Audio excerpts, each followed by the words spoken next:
Hi everyone, it's Rita from Miss Rita to the Rescue. We're back today and we're going to be talking about one of my favorite things, box cards. And in particular, we're going to be talking about intricate cuts that you can achieve on a Cricut. And you know, just an amazing, this is a really good example of, but not the only example of how amazingly intricate you can cut with a Cricut machine. But there are some tips and there are some tricks that I want to show you how to achieve this kind of precision in your project. So we're going to go over that today. This particular project is from SVG Cuts, my friend Mary at SVG Cuts, and it's from a kit called Fright Night. Fright Night. So we're going to put this together. Hey, but before we do, would you do me a favor, please?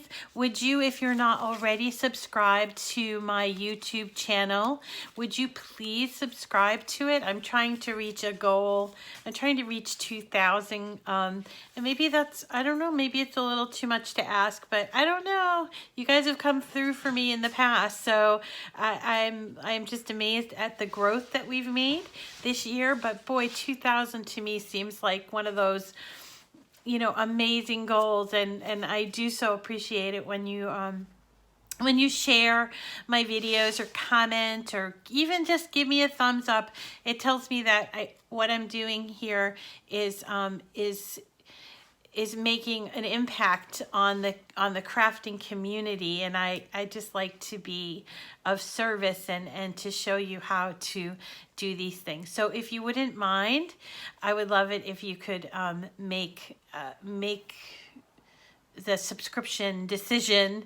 You can do that right here in YouTube. If you're watching on Facebook, you have to click through to the YouTube video and subscribe.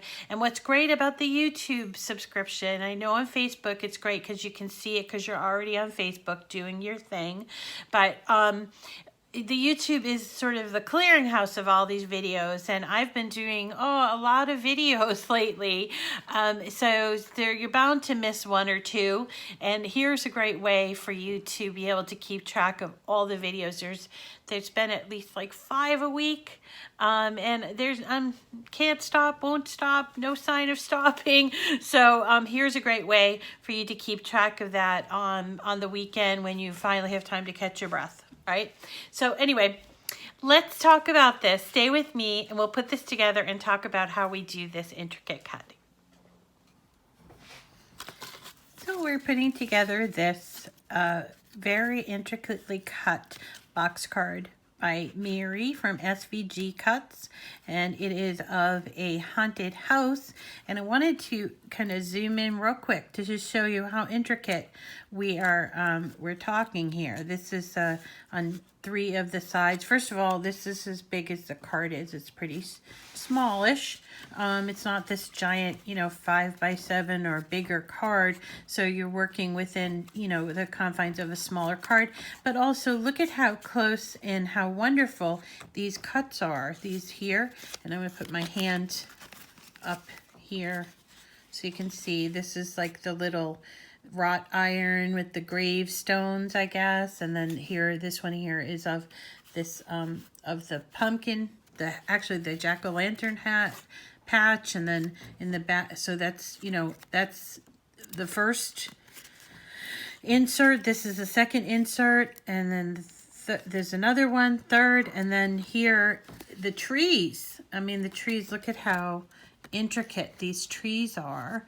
And then of course you've got the back, and all of the embellishments that go along with it are pretty intricate to cut. So how do you achieve this? Now, first of all, I challenge anybody who wants to achieve this via by hand. It's just not possible. The Cricut is really just has opened up the art, your artistic abilities so immensely, and but still, there is skill, and there's some tricks, some tips that I want to impart to you, and actually there's 5 of them. The first one is is you need to make sure that you always use the custom setting that is available on your Cricut Maker or your Explorer. You turn it on the Explorer, you have to turn the knob to custom, and then you choose from that drop down menu, you're going to choose cardstock for intricate cuts. It's so important. It slows the machine up and it's not in such a hurry. It might take a little bit longer, but believe me, you will be most happy that you chose that cardstock for intricate cuts. The second thing that you want to use is always want to use a very sharp blade in your machine. Now I know the blades are expensive and they're made out of German carbide and they do last a long time. Some of the machines prior to the Explorer and these fancy blades, it would be, you'd be changing your blade constantly if you were doing a lot of work. Now you don't have to change your blade that often, and a lot of times you forget. You just sort of forget that, it's my blade. Maybe I change my blade. While we're on the topic of accessories, I will also say try to use a mat that's newer. So not one that's sort of lost a lot of its stick or that you haven't cleaned off lately. And you can clean these things, but a newer one, but not a brand new one. A newer mat, but not a brand new mat. So you can see this one is fairly new. It's got a good stick to it, see? But it's not brand new, because brand new tends to, when you're taking the paper off, I'm going to show you how to get around this a little bit, but for the most part, a brand new mat can sometimes leave your cuts curved, so you don't want to be doing that. You don't want to be using that new of a mat. You want a mat that's going to hold the paper in place, of course, but you don't want it to be too sticky, or else you might leave parts of your cut on the mat. Okay, and then here is the next trick. The next trick is you're going to bend your mat. You're basically taking the mat away from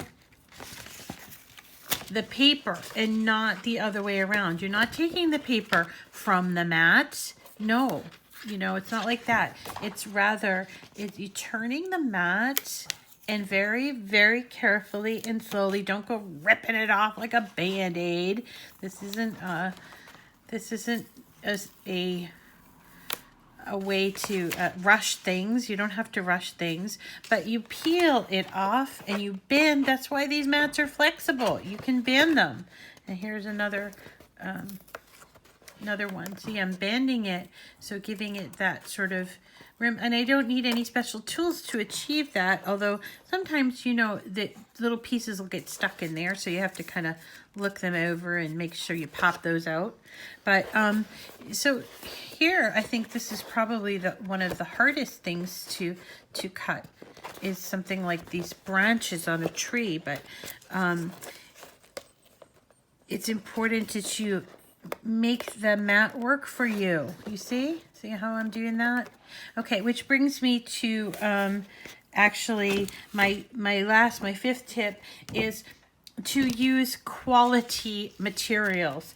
Don't, you're going to use junk, you're going to get junk. It's like the whole garbage in, garbage out. Remember, they'd say, you have to put in quality ingredients to have a quality end product. And that's how I feel about any of my crafting. If it's worth crafting, it's worth spending the few extra cents or dollars for the right quality product, or a product that's made for things like your Cricut machine. You don't go and cheap out on the materials. And in this case, I happen to like Cricut cardstock, but I also like basil cardstock, which is often you can find by the sheet, or sometimes you can find this good cardstock by Michaels.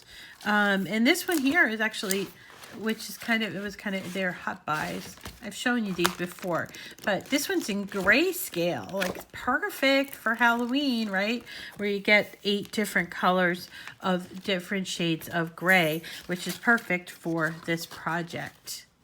And really, that is all that there is to it. The 5 tips that you have, and you're going to assemble this the same way that the same way that you assemble anything. You know, you fold everything at the score lines. You connect the tab to create a box. Make sure that it can fold either way, right?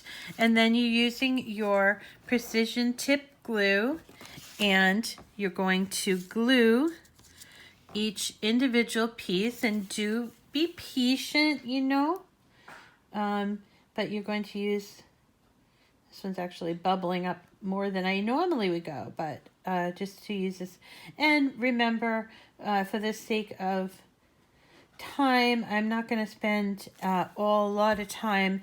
You're going to be much more precise and patient with the process than I am today. And you won't have things like this glue sort of sticking out because I just kind of rushed it and put too much glue. So be patient with the process. But in the end, what you end up is this, with this. A really stunning and very highly intricately cut with your Cricut box card, or anything that you really want to do with the box card. This happens to be cardstock, but there are all kinds of other materials, and that's a topic for another day, I suppose.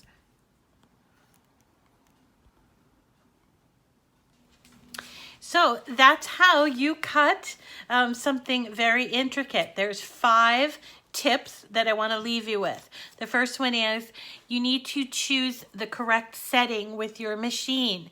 It's a custom setting, and it's called cardstock for intricate cuts. So that's the first tip. Make sure that you have set your machine to the correct setting, cardstock for intricate cuts. The second tip is always have a sharp blade. I know, blades are expensive, but it's really important to keep that blade sharp. It's really just this tiny little tip, and although they're made out of carbide and they last quite a while, you'll note if you're doing something really intricate that you'll see some drag on the cut. It's not that it won't cut, it just will cause problems with the intricate cutting. That's how you can tell when you need to change your blade. The third tip is use a newer mat, but not a brand new mat. I tend to use, for these intricate cuts, I tend to use the strong grip mat, but I don't like a brand new mat because when you're peeling off something that's intricately cut, there's a tendency for it to curl a little bit, and we don't want that because it often will cause tears in our intricately cut pieces. So use a newer mat, but not a brand new mat. That's tip number 3. Tip number 4 is always choose quality cardstock. I love Cricut cardstock, and I always choose that. When I don't have the opportunity to use Cricut cardstock, I always use Basil cardstock, which you can get online at places like Create for Less. I love Basil, but there's also a number of other really great cardstock makers, including Michael's Recollections and what's the other one?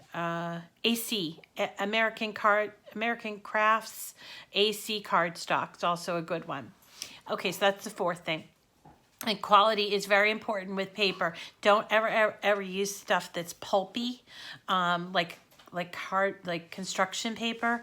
It's just not going to work. It'll feather, and you can actually see the pulp when you're cutting, and you'll know, okay, this paper is just too pulpy to cut something so intricate. Okay, so and then the last tip is when you're peeling off your cut, you make sure that you are bending your mat to take it off. You're not going to necessarily just rip that off. You're going to bend it, and that will allow for it to come off easier. Okay, so those are my 5 tips on how to cut something intricate like this box card that we did today from SVG Cuts. And again, thank you to Mary from SVG Cuts who put together this this box card as part of her kit called Fright Night. Check her out at svgcuts.com. Thanks for coming today. My name is Rita and this is my channel, Miss Rita to the Rescue. I'm so glad that you made it. I'm so glad that you're here and I hope you've learned something. If you've liked what you've seen, please feel free to like this or share it. And please, if you're not subscribed, would you subscribe? I'm trying to reach that goal and I really would appreciate it. And maybe we'll have a little party when we hit that goal. Wouldn't that be fun? With my son, Mo, and the corgis. Maybe we can have a little party like we did when we hit 100 subscribers. So thanks for watching today. I hope you make it a great day.